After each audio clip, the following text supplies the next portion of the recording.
বন্ধুগণ, ফেসবুক প্ল্যাটফর্মে যদি দীর্ঘদিন টিকে থাকতে চান কিংবা ফেস কিংবা প্রোফাইল আপনি সুরক্ষিতভাবে ডুয়েট ভিডিও তৈরি করতে চান, তাহলে আমার দেওয়া এই ভিডিওটি আপনাদের খুবই গুরুত্বপূর্ণ। আশা করি ভিডিওটি ধৈর্য সহকারে দেখবেন আর কিভাবে ডুয়েট তৈরি করবেন যাতে প্রোফাইল বা পেজের কোনো ক্ষতি না হয়।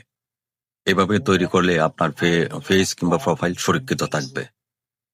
প্রথমেই আপনাকে একটি ব্রাউজার ওপেন করতে হবে। সেটা আমি ইনশিওরে কাজ করি, তো তাই আমি ইনশিওরে আপনাকে দেখানোর চেষ্টা করছি। আপনি একটা ভিডিও সিলেক্ট করবেন। ভিডিওটি সিলেক্ট করার পরে আপনাকে অবশ্যই ওই যে দেখতে পাচ্ছেন ভিডিওটি চলে আসছে। আমি কিন্তু লম্বা ভাবে আমি ভিডিওটি ধারণ করেছি। ঠিক এইভাবেই কিন্তু আপনি ভিডিও শুট করতে হবে। যদি আপনার আইডি বা ফেস সুরক্ষিতভাবে বা মানে কোনো ক্ষতি যদি না হয়, যদি আপনি দীর্ঘদিন যাবৎ ফেসবুক প্ল্যাটফর্মে টিকে থাকতে চান, তাহলে কিন্তু এইভাবে ভিডিওটি তৈরি করবেন। আমি যে প্রক্রিয়াটির মধ্যে দেখাচ্ছি।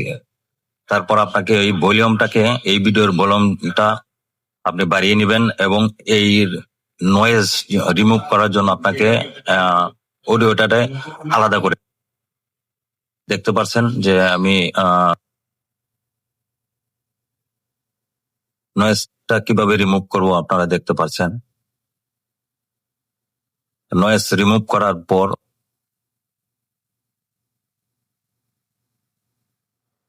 এটাকে কিন্তু এই ফিল্টারটা ব্যবহার করে আপনি নয়েজটাকে আরো বাড়িয়ে নিতে পারেন, এমনকি মানে ক্লিয়ার শোনা যাবে আর সেই জন্য আপনার এই ফিল্টারটা ইউজ করবেন। তারপর আপনাকে অবশ্যই এই ফিল্টারটাকে বেছে নেবেন, আপনার সাউন্ড আরো ক্লিয়ার হবে।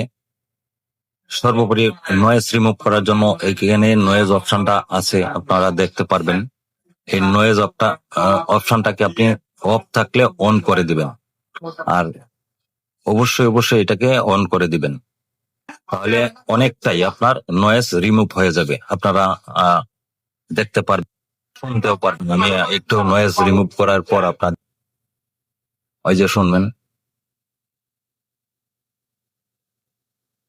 যাই হোক, তারপর আপনাকে যে কাজটি করতে হবে, এই ভিডিওটার উপর আপনি যদি ডুয়েট ভিডিও তৈরি করার ইচ্ছা থাকে, তাহলে আপনি এই ভিডিওটা নিয়ে আপনি ডুয়েট ভিডিও তৈরি করবেন। এই ভিডিওর টপিক আপনি ভিডিও শুট করার পরে ওই ভিডিওটা সিলেক্ট করে খুঁজে বের করে ওই ভিডিওটা সিলেক্ট করবেন। করার পরে ওই আপনার যে অরিজিনাল ভিডিওটা আছে, আপনি যে শুট করছেন, আপনার ওই ভিডিওটা এখানে দেখেন আমি নিয়ে আসলাম। ওইটাকে প্রথমে আপনি ক্রপ করবেন, ক্রপ করে আপনি সাইজ করবেন।